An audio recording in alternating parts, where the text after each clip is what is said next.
Actúa en Derecho es un programa con objetivo social que investiga los casos y los pone a discusión delante de profesionales especialistas. En ningún momento el Canal TRO se compromete a prestar el servicio profesional de tipo legal que el caso requiera.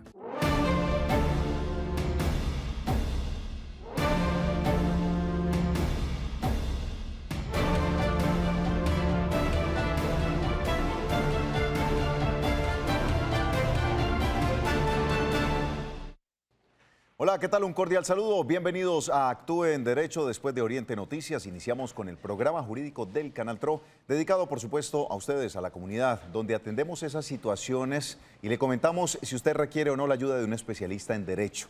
A partir de este momento, le invitamos a que se conecte con nosotros a través de nuestros canales disponibles en WhatsApp, 310-245-8548. Es nuestra línea abierta. Allí usted puede enviar un mensaje de audio, un mensaje de texto, un mensaje en video con su situación. Nos cuenta rápidamente y pues podemos darle una asesoría a esa situación particular. También se puede comunicar con nosotros directamente al 648-4820. Nos deja escuchar su voz y a partir de lo que usted nos está comentando, pues nosotros podemos darle esa asesoría. A partir de este momento también quienes nos están siguiendo en Facebook Live se pueden conectar, nos pueden empezar a dejar sus mensajes y vamos a estar respondiendo sus inquietudes. En este momento tenemos consultorio jurídico. A partir de este momento recibimos cada una de sus inquietudes de esas temáticas correspondientes. Abogada Marlene Murcia, muy buenas tardes. Muy buenas tardes, John. Muy buenas tardes para todos nuestros televidentes. Finalizando semana, vamos a hacer hoy consultorio jurídico. Estamos dispuestos para responder todas sus inquietudes, todas las preguntas que tengan sobre arrendamientos, familia, deudas, embargos, títulos valores, en fin. Todo aquello que ustedes no hayan podido solucionar, todo aquello que los inquieta, todas esas preguntas para las cuales no tienen de pronto alguna orientación, alguna ayuda, aquí estamos para eso. Así que bienvenidos a Consultorio Jurídico. Así es, vamos a iniciar entonces con las llamadas telefónicas a las personas que se conectan con nosotros. Está con nosotros el señor Orlando, que ya se comunica al 648-4820. Don Orlando, ¿cómo le va? Buena tarde. Johncito, buenas tardes, ¿cómo está usted? Bien, muchísimas gracias. Cuéntenos, ¿cuál es su inquietud en la tarde de hoy? Johncito, es que le hago una pregunta. Señor. ¿Cuáles son los días de las consultas de los problemas con los fondos? Con los fondos de pensión, la otra semana, si Dios lo permite, vamos a estar el martes de la otra semana, teniendo un especialista para que esté hablando sobre esta temática. José Luis. Sí, señor. Ahorita no me puede, ¿no? Cuéntenos qué tiene, a ver si le podemos dar esa orientación. Bueno, Johncito, es lo siguiente, doctora. Yo ya había comentado, pero no me definieron nada. Cuando yo cumplí 62 años, el Fondo de Pensiones por venir me negó la pensión. Sí. Yo le pedí una proyección de mis aportes. Me hicieron una proyección por 149 millones de pesos. Meses después me llamaron para recibir la plata, hubo apenas 96 millones, yo no recibí esa plata. Okay. Fui a Bogotá al Ministerio de Hacienda porque ellos le echan la culpa al Ministerio de Hacienda, que el Ministerio de Hacienda captaba un capital o algo parecido. Yo fui a hablar con un funcionario directamente a Bogotá. A mí me gusta llevar las cosas a esos puntos. El Ministerio de Hacienda me dice, en absoluto, cuando un ser humano llega a su momento de pensionar y lo pensionan, y no lo pensionan, el fondo de pensiones está en la obligación de devolverle el 100%. ¿Cuál es el 100%, doctor Useche? Le pregunté al funcionario, me dijo, lo que la empresa aportaba para ti, lo que tú aportabas a la empresa. Yo trabajé ahí siempre para infraestructura petrolera. Okay. Aportes míos eran altos. Me fui, en ese orden de día, me fui a Porvenir, Bogotá, que queda muy cerca de donde yo estaba, los ministerios abajo, a la 13 con 39, 37. Y confronté a la persona que me estaba enviando carticas, donde me querían embolatar. Le dije, no es posible. Meses después me hicieron un ajuste, pero escuché la picardía, yo me di un ajuste del rendimiento que había producido los 96 millones. Y Ecopetrol consignó 5.800.000, entonces ellos dijeron, con esto lo arreglamos, pero ellos no saben que uno sabe hasta dónde pueden ser las cosas. Me hicieron un cheque por 105.000 pesos, esa era la cuenta que daba con lo que dio Ecopetrol, más el ajuste de rendimiento. Yo recibí y demandé. Esa demanda no ha prosperado, está en manos de un perito, lo recibió otro perito, ninguno se hace. Me dicen que pague un contador por mi cuenta. En días pasados, Johncito, me dieron, el Ministerio de Defensa me reunió un bono por 24 millones de pesos por mis trabajos prestados a las Fuerzas Armadas en otra hora. ¿Qué hace Porvenir? Dice que ellos no pagan esa plata. ¿Razones por qué? No, simplemente me ponen una consultora donde trata de darme vueltas y vueltas y vueltas. Me dicen que no me vuelven a dar plata. Yo hice una petición de derecho, un derecho de petición, lo envía a Porvenir y vuelven y me hacen cuentas largas y eso no es así. Yo quiero pedirle un favor, Johncito, si me colaboras. Esa plata me corresponde a mí por ley porque el Ministerio de Defensa me la cargó a mi cuenta Porvenir. Porvenir dice que como ya me pagó en otra hora, entonces eso no me cabe a mí, no, por ningún motivo. ¿Será que procede una acción de tutela al respecto? Porque ellos me mandaron una cartica donde me hicieron cuenta larga y yo les respondí un derecho de reposición. Yo mismo lo elaboro. Entonces, denme una manita con eso, Johncito, a ver si procede una acción de tutela inmediatamente o cómo hago. Bueno, don Orlando, muchas gracias por haberse comunicado con nosotros. Una situación compleja, ¿no? Abogada, que requiere de pronto de un poco más de profundidad. Por encima, ¿qué le podemos decir a don Orlando inicialmente?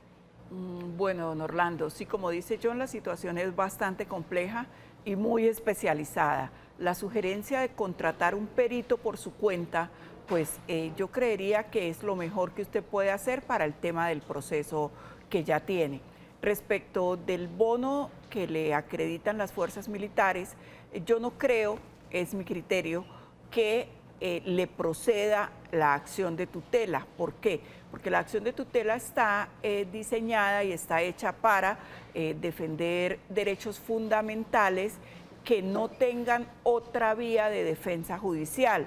En este caso, existe otra vía de defensa judicial a la que usted puede acudir y pues es demandar nuevamente al fondo, ¿cierto? Entonces, yo creería desde mi punto de vista que no es procedente, puesto que no es algo que le esté en este momento causando un perjuicio, digamos, que pudiera denominarse irremediable, porque usted puede acudir, usted ya tiene un proceso instaurado y puede acudir por la vía judicial.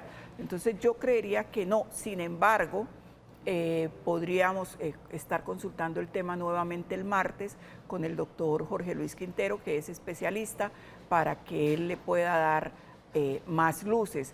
Pero el tema de contratar un perito, yo creo que es mejor incurrir en el costo de contratar el perito y dilucidar el tema contable, porque es un tema financiero y contable. Bueno, perfecto, abogada. Vamos a darle paso a más mensajes que tenemos a esta hora. Nos envían por WhatsApp lo siguiente y nos preguntan: buena tarde, en un testamento se puede dejar por escrito que la casa donde viven los cónyuges no se venda hasta que los dos se mueran. Muchísimas gracias. Sí, claro, claro. El testamento está establecido, está hecho para esto, para que yo ahí consigne mi voluntad respecto de mis bienes. Entonces yo puedo poner esa condición y solamente se podrá disponer del inmueble hasta cuando se cumpla la condición. Recordemos que el testamento es solemne, requiere algunos requisitos, valga la redundancia, específicos y que tiene que hacerse ante notario. Si la persona no se puede desplazar, el notario puede ir hasta su casa, pero es algo solemne. Entonces hay que tener en cuenta qué requisitos se necesitan para que el testamento sea válido, pero claro que sí se puede disponer de la manera en que yo quiera de mis bienes. Bueno, perfecto. Nos envían otro mensaje, abogada, y nos dicen lo siguiente: mi papá sirvió de fiador, pero mi papá falleció. ¿La cuenta muere o sigue con él? ¿O quién se hace cargo en este caso cuando una persona que es fiadora fallece? Bueno, las cuentas pues realmente deberían morir con la persona, pero... En el caso de fiador, si es por la compra o el arriendo... Es que tendremos que ver si es fiador o es codeudor. Recordemos que ahí existen algunas diferencias. Recordemos las diferencias, Entonces, abogada. normalmente se dice fiador, ¿cierto? El término fiador es aquel que, digamos, avala a otra persona. El codeudor o deudor solidario es el que responde en iguales condiciones con el deudor principal. Sí. Entonces, genéricamente se utiliza la expresión fiador para todo, pero tendríamos que ver si era un codeudor solidario. Si era un codeudor solidario, se pueden perseguir, los acreedores pueden perseguir a los herederos. Muy bien, importante entonces tener la claridad, es decir, revisan en primer grado a quién iría primero. ¿Iría la esposa que pudiera quedar viva o los hijos? Los herederos. La esposa no es heredera, la esposa es socia y adquiere por sociedad conyugal. O sea, por sociedad no la vinculan no, a eso. son los herederos. Perfecto. Otro mensaje, abogada, nos dicen lo siguiente. Muy buenas tardes, vivo en Unión Libre hace 8 años. Él tiene una casa, a mí me toca algo. Si él se muere, pregunta, si él no me deja papeles, ¿cómo haría? Muchísimas gracias. Yo tengo un hijo con él, pero él tiene 6 hijos más. Bueno, el caso de las uniones libres, pues ya lo hemos hablado en varias oportunidades, ¿cierto? Esto es lo que se llama la unión marital de hecho, y esta tiene que constituirse o si una vez ha fallecido uno de los integrantes de la pareja, hay un año para que se consolide, se constituya, se haga declarar por parte de un juez esta unión marital de hecho.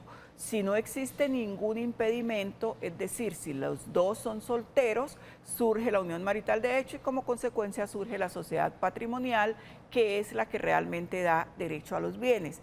¿Qué sería lo ideal? Que ustedes, estando ahora los dos, constituyan la unión marital de hecho. Esto se hace ante una notaría por escritura pública. Entonces es mejor que la dejen constituida para evitar.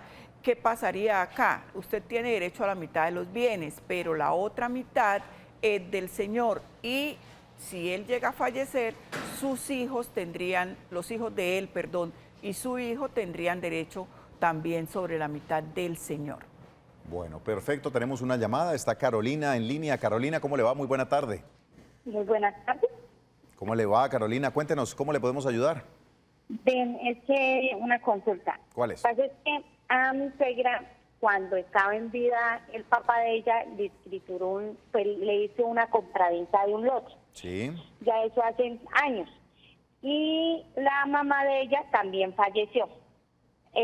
Nosotros fuimos a la registraduría y en la registraduría, en la notaría, perdón, nos dicen que los que firman la escritura son los otros dos herederos, o sea, los otros dos hermanos. Pero pues ellos tampoco van a firmar ninguna escritura, entonces hay que hacer. Unos me dicen que ella no es dueña del lote, porque lo que lo acredita uno como dueño del lote son las escrituras, que ahí entonces le tocaría hacer un desenglobe y todos por partes iguales. Bueno, Carolina, muchísimas gracias por comunicarse con nosotros, por estar en sintonía. ¿Se puede hacer esto o no se puede hacer ahora? Pues realmente ella dice que le vendió, pero no le hizo las escrituras. Es cierto, uno no puede acreditar una propiedad si no tiene la escritura. Como ya fallecieron las dos personas, ahí lo que corresponde es abrir los respectivos procesos de sucesión y adjudicar. Ya no podría ella quedar solo dueña del lote. ¿Por qué? Porque no se firmaron las escrituras en su momento y ella no es dueña de nada. Bueno, perfecto. Seguimos con más mensajes que nos siguen enviando a través de WhatsApp y a través de Facebook Live. Ya vamos con las personas los amigos que nos escriben a través de Facebook Live. Dice, muy buenas tardes, trabajé 9 años y 11 meses, término indefinido. No me notificaron de que se iba a acabar el contrato y lo único que supe es que me habían liquidado. Trabajaba medio tiempo los últimos 7 años y 10 meses. Me dieron de liquidación 4.400.000. ¿Es justa esa liquidación? Muchísimas gracias. 9 años y 11 meses trabajó por término indefinido, no le avisaron y su liquidación fue de 4.400.000. Habría que mirar cuál era el salario que devengaba Sí, también, ¿no? la verdad es que darle una cifra sobre Si o está bien o analizar está si mal. la liquidación está bien o está mal sin conocer los números es complicado. Pero aquí hay que tener en cuenta dos situaciones. Una cosa es la liquidación de las prestaciones sociales a las que tenía derecho, como es el pago de cesantías, primas, vacaciones, en fin. Eso es una parte. Y otra parte es que por tener un contrato a término indefinido y habérselo liquidado sin que mediara una causa justa, tiene derecho a una indemnización. Estas indemnizaciones están taxativamente señaladas en el Código del Trabajo. Entonces, habría que, le sugiero al televidente, que se acerque a una oficina del trabajo y ya con cifras exactas que un inspector le realice la correspondiente liquidación. Esto no tiene ningún costo. Ellos tienen un sistema de atención telefónica, usted saca una cita y lleva todos los datos, se acerca y allá le hacen la correspondiente liquidación, porque estamos hablando de dos cosas, la liquidación de prestaciones sociales y la indemnización porque tenía un contrato a término indefinido que al parecer, según lo que nos manifiesta el televidente, fue terminado sin justa causa. ¿Y se debe hacer algún tipo de aviso frente a esta culminación? Es decir, el jefe en determinado momento del patrono puede decir de un día para otro, ya no cuento con sus servicios. Si se tiene un contrato a término indefinido, Sí. tiene que o mediar una justa causa para terminarlo y tienen pues obviamente que hacérsela saber al trabajador, porque si estamos hablando de justa causa, se supone que es alguna falla o algún incumplimiento del trabajador. Si no hay fallas, sino simplemente Lo tienen que indemnizar. ya no requiere de los servicios. Lo tienen que indemnizar. Lo tienen que indemnizar. Lo tienen que indemnizar y el código dice, si usted trabajó un año, tantos días de indemnización, si Ajá. trabajó 2 años, tantos días, si trabajó 3 años, tantos días. Entonces, eso es lo que tiene que hacer revisar, porque todo eso se liquida con base en el salario que él estaba ganando. Entonces, hay que revisar y hay que revisar si la liquidación de prestaciones sociales pues se ajusta a derecho. Bueno, bien importante, tenemos una llamada de otra persona que se comunica con nosotros. Muy buenas tardes, ¿con quién hablamos? Aló, buena tarde. Bueno, ya recobraremos la llamada, sigamos leyendo más mensajes que nos llegan, abogada, de diferentes consultas. Dice, hace 15 años mi señora madre le quitaron una casa y la señora y mi madre fallecieron. Tenemos escrituras de mejora, pero se hizo todo por sacar a esa señora de la casa y no se pudo. Ahora, ¿qué tanto la señora que estaba posesionada en la casa y mi madre murió? ¿Qué podemos hacer nosotros como herederos? Al parecer había alguien que estaba cuidando a la señora madre. No entiendo porque ella dice le quitaron una casa. Si Sí, quieres leerlo nuevamente, por Tengo, favor. hace 15 años a mi señora madre le quitaron una casa. Le quitaron una casa. Una señora, al parecer. Mi madre fallece, tenemos la escritura de mejora, pero se hizo todo por sacar a esa señora. No se sabe cuál es el rol de esa señora en la casa. Y no se pudo hacer. No se pudo sacar. ¿Qué tanto la señora que estaba posesionada en la casa, ahora que mi madre murió, qué podemos hacer nosotros como herederos? Pues tendríamos que ver la situación jurídica del inmueble o si la señora estaba ejerciendo pues solo una posesión de hecho. Si estaba cuidando a la señora, sí, y de porque pronto hablan se de quedó posesión. posesionada en la casa. Sí. La verdad son insuficientes los datos, no entiendo el tema de la escritura de mejoras. Tendríamos que revisar el tema como para poderle dar una asesoría exacta. Okay. Yo le sugiero que se acerque a un consultorio jurídico, alguno de los consultorios jurídicos de las universidades, donde con documentos en mano puedan mirar la situación jurídica del inmueble para saber la persona que dicen que le quitó la casa, si fue simplemente por una posesión o si fue que se realizó algún proceso de prescripción adquisitiva del dominio. Tendríamos que mirar los documentos para darle una asesoría exacta. Entonces le sugiero que se acerque a un consultorio jurídico. Si usted es de estrato 3 o menos de estrato 3, debe llevar un recibo de servicio público para que el consultorio constate a qué estrato pertenece usted y le pueda prestar la asesoría. Muy bien, perfecto. Tenemos llamada en línea. La señora María está con nosotros. María, ¿cómo le va? Bien, sí, señor. Cuéntenos, ¿cuál es su inquietud en la tarde de hoy? Venga, es que tenemos un problema con una señora, un familiar que está en la clínica, Sí. está internada y ya es pensionada y no ha podido cobrar la pensión. ¿Qué hay que hacer ahí? Ella está en la clínica y es pensionada y no ha podido ir a reclamar la pensión, ¿correcto? Sí, señor. Bueno, ¿quién podría reclamar en ese caso la pensión ante la imposibilidad física de que esta señora pueda ir? Este es un tema bastante complicado. Porque los fondos de pensiones y colpensiones son muy rigurosos en este aspecto.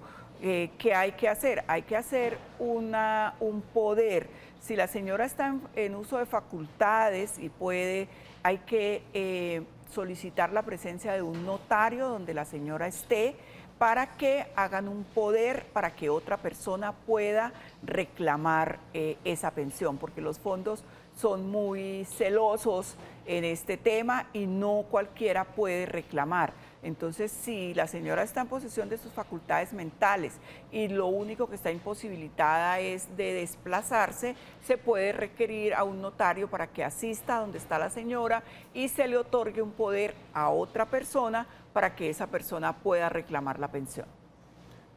Muy bien, seguimos con más inquietudes. Saludamos a todos los amigos de Facebook Live, a Jale Aristizábal, Libardo Ramírez, Rosa Durán, Sandra Milena Calderón, Paola Vizcaino, Laura Guarín, Rosa Durán, y nos pregunta Paola lo siguiente: ¿puede un solo hijo adueñarse de una casa que es herencia con 2 hermanos vivos y 2 muertos, abogada? No, no, de ninguna manera. Ahora, de hecho lo pueden hacer, el señor puede llegar, posesionarse, pero existen herramientas legales para que esta situación no prospere. ¿Cuáles son estas herramientas? Cualquiera de los otros herederos puede iniciar el proceso de sucesión y posteriormente el proceso divisorio para que el bien sea vendido y se reparta a cada uno lo que le corresponde. Pues sí, de hecho puede llegar y adueñarse del apartamento, pero legalmente no. Si ustedes ejercen sus derechos, si ustedes abren la sucesión, esta situación tiene que darse por terminada. Muy bien, estamos en esta primera media hora hablando de consultorio jurídico, haciendo un consultorio jurídico general. A partir o después de la pausa va a estar con nosotros el abogado Henry Reyes, especialista en Derecho Civil y Responsabilidad Civil. Sobre estas temáticas va a estar hablando con ustedes luego de la primera pausa que vayamos a tener, para que estén muy atentos sobre las inquietudes que ustedes tengan al respecto. Vamos a atender a la señora Mercedes, que está con nosotros en línea. Mercedes, ¿cómo le va? Buena tarde. Sí, muy buenas tardes. Cuéntenos, ¿cuál es su inquietud? Hágame un favor, es que un muchacho que era deudor de la Fundación de la Mujer. Sí. Él ya incluso él era moroso, él debía tiempo atrás, no había pagado. Él murió, el codeudor o deudor paga. Bueno, doña O Mercedes, la cuenta esa murió. muchísimas gracias por su inquietud. El deudor principal, este fue al revés. En este fue el deudor principal, fue el que murió. El codeudor responde. Para eso es el codeudor, no para respaldar esa deuda. Sí, infortunadamente es así. Si es codeudor o deudor solidario, la deuda queda en cabeza de él. Ahora, se supone que deberían responder los herederos, porque cuando una persona muere, pues las deudas también pasan a sus herederos, pero es improbable que si existe un codeudor y la entidad financiera puede acudir a ese codeudor, vaya a preferir ir a un proceso de sucesión. Entonces, es probable que la deuda sea cobrada al codeudor. Abogada, a partir de la pausa vamos a hablar de responsabilidad civil. ¿Qué tipo de preguntas pueden hacer nuestros televidentes? Bueno, la responsabilidad civil es aquella que no se deriva de un contrato, es aquella en que no media un contrato. Entonces, la responsabilidad civil extracontractual se ve mucho en los accidentes de tránsito, porque quien ocasiona un accidente tiene que responder y ahí no media ningún tipo de contrato.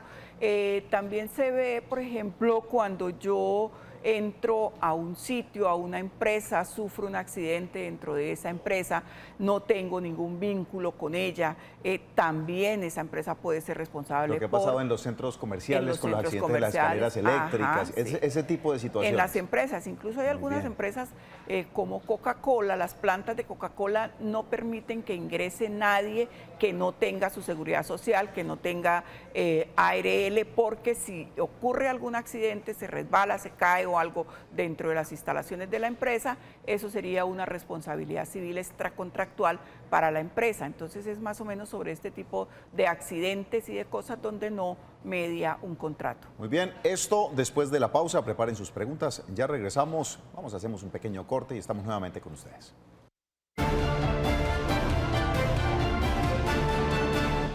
Muy bien, continuamos en Actúe en Derecho. En esta media hora vamos a hablar de un tema bien importante. Abogada Marlene Murcia, responsabilidad civil. Recordémosle a los televidentes qué preguntas vamos a empezar a recibir a partir de este momento.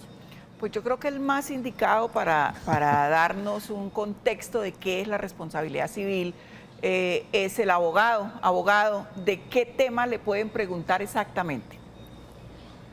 Cuando me hicieron esa pregunta, cuando me llamaron, pues la respuesta es un poquito compleja. Pero así como para que nuestros televidentes entiendan.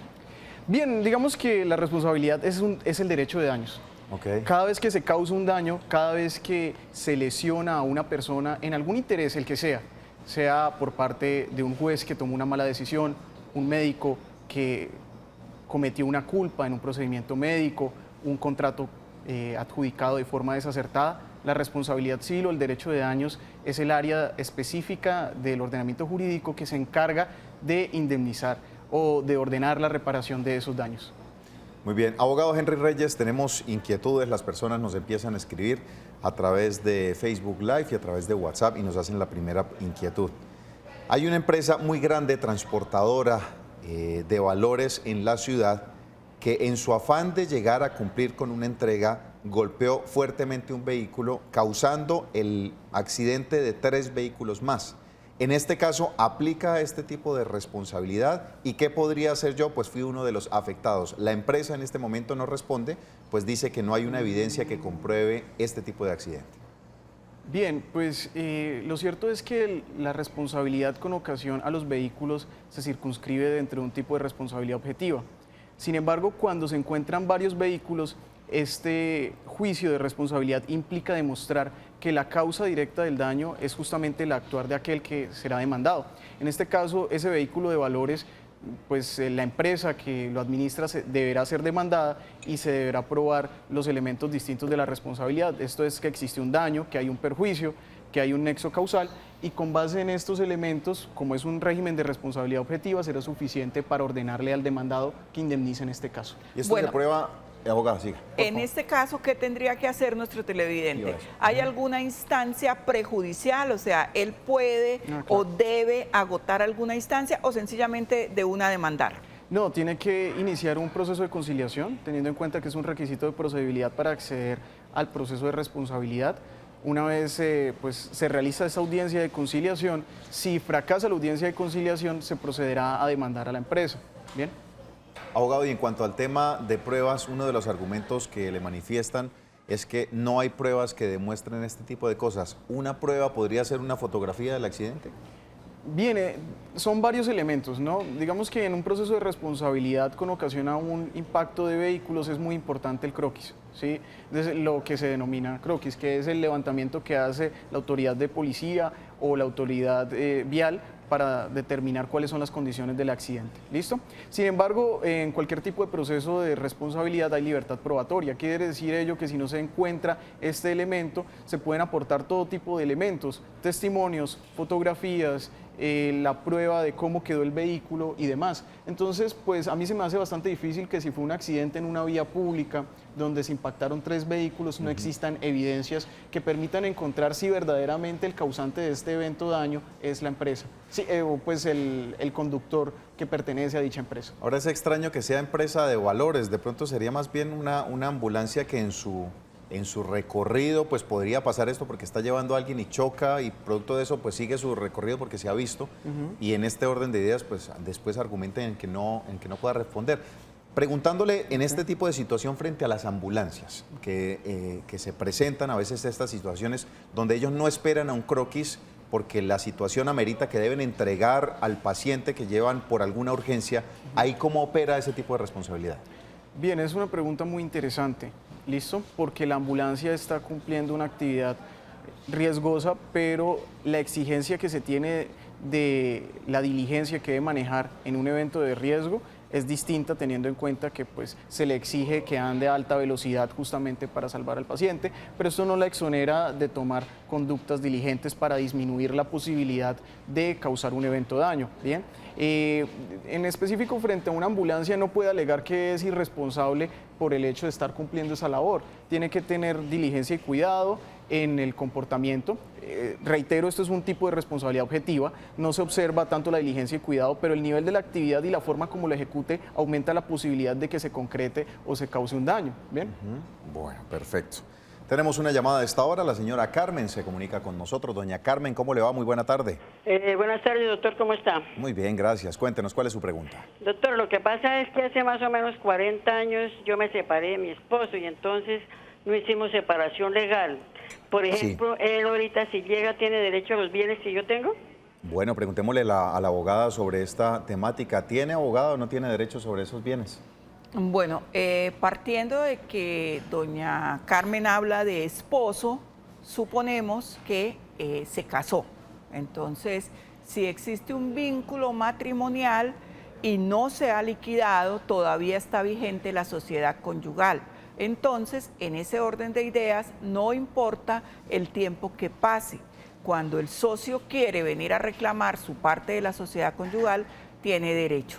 Por eso es que cuando nos separamos, cuando terminamos una relación, cuando terminamos un matrimonio, hay que hacer el divorcio, si estamos hablando de un matrimonio civil, o vamos a hacer la cesación de efectos civiles del matrimonio católico. ¿Para qué? Para disolver esta sociedad, para que esta sociedad se disuelva, se liquide y ya el socio antiguo de hace 40 años no tenga derecho. Pero en este momento, presumiendo que fueron casados y que no hay proceso de divorcio o no hay cesación de los efectos civiles del matrimonio católico, la sociedad está vigente y el señor tiene derecho.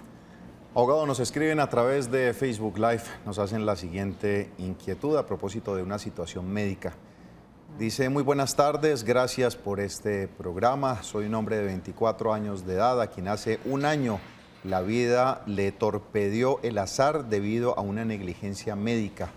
Yo soy un paciente renal. Se demoraron los médicos o la EPS en autorizar aproximadamente unos 6 meses el cambio de mis catéteres. Esto hizo que se me produjera una infección que terminara en la amputación de mis miembros inferiores. He reclamado y simplemente se han limitado a darme una silla de ruedas y a revisar un tema de prótesis, pero mi vida fue totalmente afectada. En este tipo de responsabilidad civil, la cual comentan en la tarde de hoy, ¿puedo hacer algo? Pues en este caso simplemente se quedaron con la excusa de que se había formulado todo a tiempo, pero no hubo quien respondiera. Muchas gracias. Bien, los casos de responsabilidad médica considero que son muy complejos. Nuevamente, como dijimos en la vez anterior, la persona que llega a un procedimiento médico no se encuentra en un estado saludable, ¿sí? Y en esa medida es necesario distinguir si el evento que se concreta se da con ocasión a la enfermedad o verdaderamente tiene su origen en la mala ejecución del médico. ¿Listo? Por supuesto que la responsabilidad sería un espacio para reclamar este daño, es decir, llevarle los elementos probatorios al juez para evidenciar si en el comportamiento del médico se desarrolló algún tipo de error, culpa o negligencia que tuvo como desenlace el evento de daño que se está reclamando. En esa situación será obligatorio reparar la entidad total del daño y esto implicará pues, unos rubros patrimoniales e incluso algunas reparaciones inmateriales si se ven, como en este caso, lesionados los derechos fundamentales del individuo de conformidad a recientes jurisprudencia de la Corte Suprema de Justicia. En ese caso en específico, pues yo le recomendaría al televidente, ¿cierto?, que pues, se acercara a un consultorio jurídico, que analizaran los elementos probatorios con los que cuenta y que de pronto pues, el estudiante o si pues, puede sufragar un abogado, estudien los elementos para determinar hasta qué punto realmente es culpa del médico, si existe una culpa y si hay probabilidad de obtener una indemnización en un proceso judicial. A partir de ahí pues se tomará una decisión frente al caso. Abogado, perdón, John, poniéndonos del lado, poniéndome del lado del paciente y creyendo en su versión, dice que le autorizaron el cambio de catéteres, pero no se los cambiaron. ¿Esto es responsabilidad médica o administrativa? Eso iba a decirle. También hay que diferenciar. Porque al médico le llega un paciente ya con una complicación mayor, que en este caso la única opción que hay para poder salvaguardar su vida es infortunadamente la amputación de las piernas, producto de un movimiento previo administrativo, no médico sino administrativo, que no le da el cambio oportuno o no le autoriza el cambio oportuno de esos catéteres. Dice el señor. Bien, entiendo. Lo que ocurre pues frente al caso es que desconozco mucho sobre el procedimiento médico. Por eso, pero planteándolo de en manera ese panorama, hipotética, ¿cómo podemos tratar de abordarlo? Primero, determinar quién tiene la responsabilidad frente al cambio de los catéteres. Si efectivamente es la EPS o la institución que administra la IPS, en ese caso, pues sería demandar a la institución como un todo y no solamente al médico que está coordinando el procedimiento. ¿Listo? Y en este caso, si hay verdaderamente una demora y que esta demora tiene una conexión con el evento daño, pues será muy probable que el juez ordene una indemnización en este caso. ¿Listo? Porque pues es una obligación de hacer que llegó tardíamente, eso implica ya una culpa y si este error tiene como consecuencia el perjuicio que se está reclamando, pues por supuesto que el juez ordenará la reparación en su sentencia. En todas las situaciones que se viven en la actualidad, abogado, con el tema médico, a propósito que lo han tocado, ¿cómo se empieza o cómo las personas podrían sentirse de alguna manera respaldadas cuando siempre se está esperando es a mirar qué pasa después de, hablamos de pacientes con unas situaciones de cáncer complicado donde se les envían unos tratamientos para tratar de mitigar esa enfermedad y que posiblemente o posteriormente termine en la terminación de la vida? En ese caso, también se analiza desde la responsabilidad civil, desde la responsabilidad médica. ¿Cómo se hace para proteger a quienes en este caso están necesitando algo que es evidente y no se da? Perfecto, listo. El derecho distingue ciertos eventos, ¿no? Los seres humanos tenemos intereses muy valiosos que son protegidos por el ordenamiento jurídico denominados derechos fundamentales y estos derechos ingresan o constituyen el patrimonio inmaterial del individuo, ¿listo? Frente a este patrimonio inmaterial pueden haber eventos que se tienen que distinguir, ¿no? Entonces, el evento daño es un evento en el cual sucede algo en la vida real que transforma la condición del individuo del momento del cual no se puede volver hacia atrás. ¿Listo? Eso es un evento daño, pero antes de ese evento está la amenaza y está el riesgo. Para la amenaza y el riesgo hay otro tipo de acciones, no solamente la acción de responsabilidad, que buscan precaver, es decir, evitar que la amenaza se concrete en un daño o evitar que el riesgo sea más concreto y se transforme en una amenaza. Frente a esto, pues se tienen acciones de tutela, acciones de grupo y acciones populares. Perdón, acción popular porque la acción de grupo sí funciona para daños, pero daños colectivos. Muy bien. Muy bien, perfecto. Abogado, tenemos una llamada, en este caso está con nosotros el señor Daniel. Daniel, ¿cómo le va? Muy buena tarde.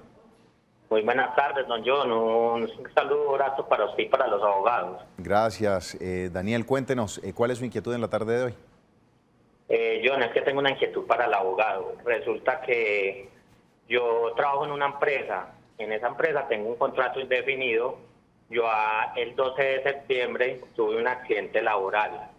Ese accidente se originó siguiendo órdenes de mi jefe, que era el que estaba a cargo del mantenimiento no programado. Cuando él me solicita que haga una atención y una limpieza de una cadena, prenden el equipo, un operario prende el equipo y ahí pasa el accidente. Quisiera saber si hay el famoso culpa patronal ahí por este hecho. Bueno, muchísimas gracias por contactarse con nosotros. Abogado, ¿qué le podemos orientar frente a esta situación? Bien, frente a esta situación que es muy dolorosa, lo siento el evento porque seguramente ha sido grave. el derecho siempre establece que los eventos daño que ocurren en el espacio de la prestación del servicio o de un servicio al patrono se transforman, si tienen relación con la función y son ordenados por el jefe, con la labor. Esto implica que inicialmente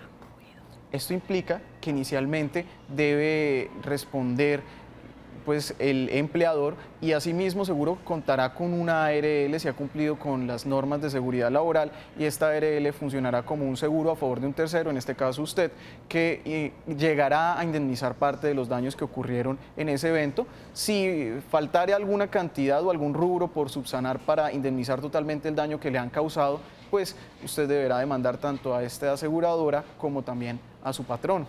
Ahí entra a cubrir la ARL esa situación, ¿no? En parte, o sea, que él... Digamos que es que el contrato de seguro funciona cubriendo un porcentaje del riesgo del daño que ocurra, ¿listo? Muy bien. Entonces, si ocurre un daño, pues se debe pagar una prima, ¿listo? Y el seguro ingresa a indemnizar, ¿listo?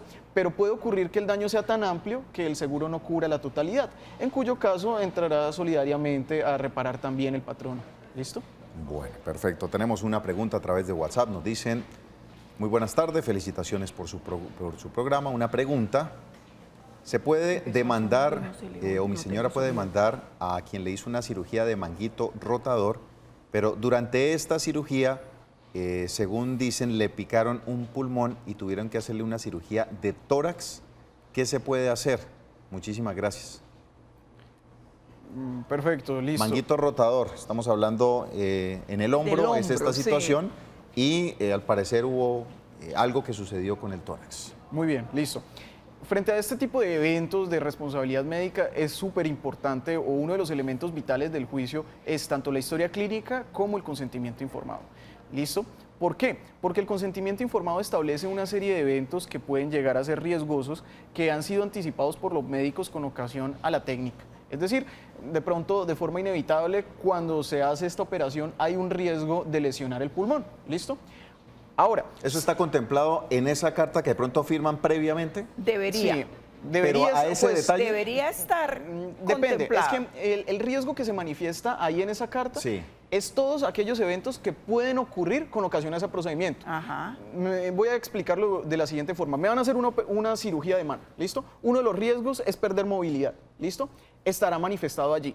Pero me parece de pronto que sería imposible que uno de los riesgos por una cirugía de mano sea que se me inmovilice el pie, ¿listo? Entonces sería ridículo poner en el consentimiento informado algo que no tendría relación causal con esa práctica quirúrgica. Entonces, el consentimiento informado tiene todos esos eventos que, de acuerdo a la Lex Artis, se sabe que pueden ocurrir en este evento sin que sea culpa del médico, ¿listo?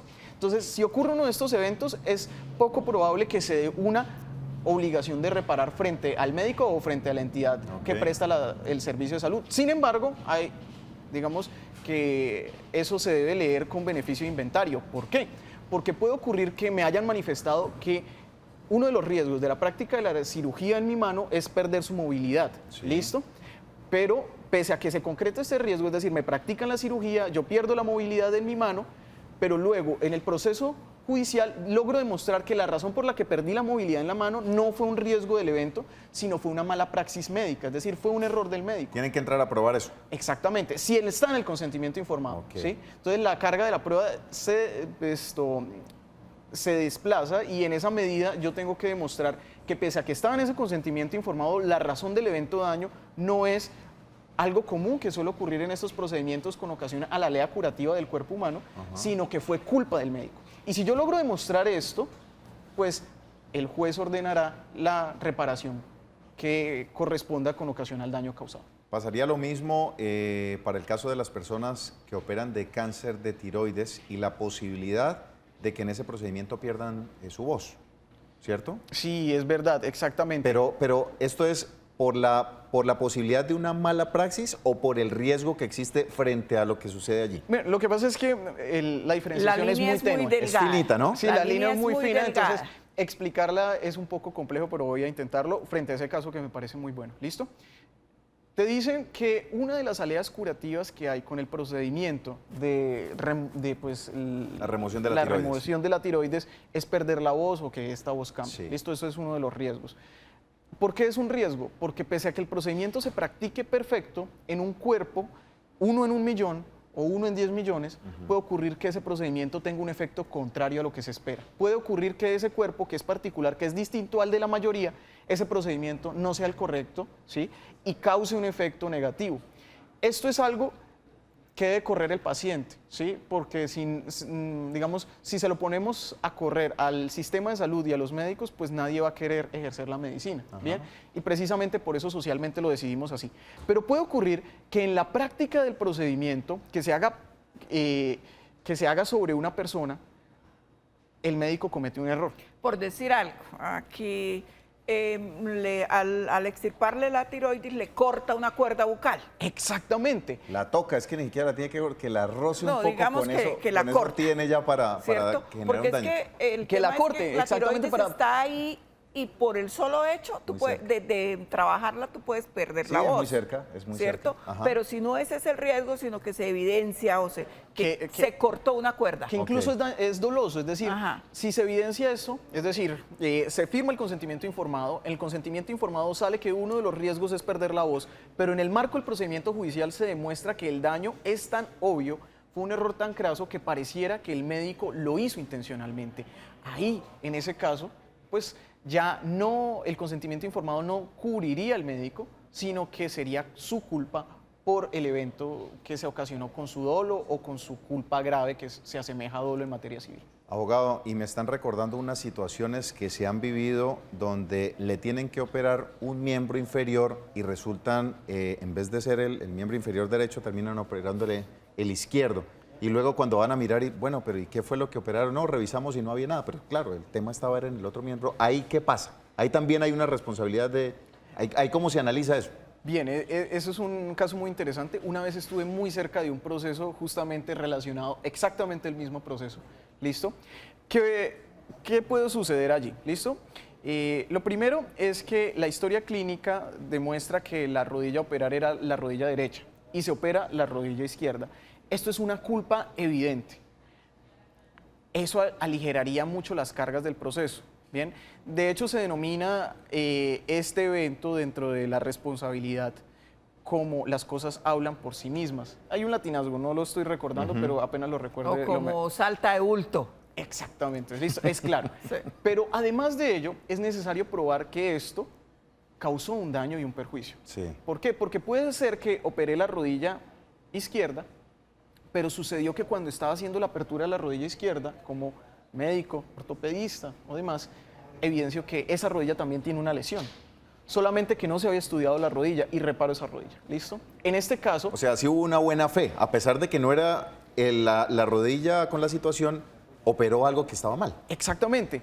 Sin embargo, este proceso sería muy difícil para el médico. La mayoría de ellos llegará a conciliar. ¿Por qué? Porque si te hacen una operación sobre un miembro que es saludable, inmediatamente se causa un daño, pese a que no quede ninguna lesión, porque ingresaron a tu cuerpo sin necesidad de hacerlo, ¿listo? Tendría el médico que demostrar que la rodilla que operó estaba lesionada, que él evitó que se causara un daño y que realmente no hay ningún Y que de perjuicio. alguna manera adivinó que estaba lesionada. Exactamente. Y aún así habría un perjuicio. ¿Cuál? La violación del consentimiento informado. Claro. Porque el consentimiento informado Se que dio se dio para fue la para la otra. derecha y no para la izquierda. Sí. Entonces eso sería un daño a indemnizar, obviamente de un rubro mucho menor que el otro. ¿Listo? Bueno, situaciones interesantes que estamos analizando hoy aquí en Actúa en Derecho. Hacemos una pequeña pausa. Al regreso, con más explicaciones sobre este interesante tema. Ya regresamos. Continuamos en Actúa en Derecho, tenemos más inquietudes, abogado, y se fueron todas las inquietudes por el lado de la parte médica, que es bastante sensible. Nos envían otro mensaje y nos dice lo siguiente: buenas, para preguntar, hace 13 años tuve un hijo de 35 semanas y tuve que llevarlo a la UCI a maduración de pulmones, pero ahí mi hijo se extubó y no se dieron cuenta en la UCI, él quedó con parálisis cerebral. ¿Hay culpa de la clínica? Muchísimas gracias. Ok, bien. Nuevamente, pues son temas probatorios, ¿no? A mí no me gusta vender, y menos en un programa público, la idea de que siempre que se va a demandar a un médico va a obtenerse una indemnización, ¿no? Ok. Porque eso sería irresponsable y no me gusta hacerlo. Bien, sin embargo, frente a la forma como narras el caso, en ese evento, si se extuvo el niño y la clínica no lo notó y de este percance y de este olvido se ocasionó un daño, pues por supuesto que habrá responsabilidad. Hay unas características que van a tener que cubrir de esa responsabilidad, por ejemplo, estar pendiente que ese tipo de cosas no pasen. Bien, lo que pasa es que para un abogado o para cualquier abogado es complejo hablar de responsabilidad médica porque uno es abogado, uno conoce la ley, ¿cierto? Entonces habría que ver cuáles son las normas de seguridad frente a este tipo de procedimientos. En una UCI, ¿cómo está ese control? Exactamente, y ahora yo quiero hacer una diferenciación en este caso, y es que según lo que narra, ocurrió hace 13 años, y lamentablemente la responsabilidad civil prescribe en 10 años. ¿Listo? Entonces, en este caso ya no habría posibilidad de demandar. Pero, si hubiese ocurrido hace 9, 8 años, tendría que evidenciarse si esto hace parte de las obligaciones de seguridad de la IPS, que son obligaciones de garantizar la integridad física del ser humano, y como en este caso hay una restricción fuerte de libertad del niño, que además no puede moverse, seguramente se constituirá una obligación de carácter objetivo, y si pues, se causa un daño, pues a partir de ahí surgirá la obligación de reparar. Sí, en estos casos, a pesar de que el tiempo de prescripción sea amplia, es recomendable iniciar acciones o actuar apenas ocurran los hechos. ¿Por qué? Claro. Porque muy seguramente cuando transcurran 3, 4, 5 años, recaudar el material probatorio va a ser más complicado. Entonces, es como actuar apenas ocurran los hechos. Como cualquier situación, lo mejor es tomar la decisión inmediatamente si uno siente que ocurrió una injusticia, de reclamarle al derecho para que sea indemnizado. ¿Sí? Bueno, abogado, ¿cuál es el mensaje final para quienes en este momento presentan algún tipo de situación? ¿Cuál es su recomendación? Pues mi recomendación es que frente a los eventos que causan un daño, deben utilizar el sistema de derecho para solicitar que se repare o que pues haya un juez que dictamine qué es lo justo en este caso, aplicando la norma vigente. Bueno. Abogado Henry, muchísimas gracias por haber estado con nosotros. Abogada Marlene Murcia, a ustedes por seguir en sintonía. Tenemos un puente de descanso durante este fin de semana, así que nos vemos el próximo martes en punto de las 2 de la tarde aquí en Actúe en Derecho. Bendiciones, pasen un feliz fin de semana.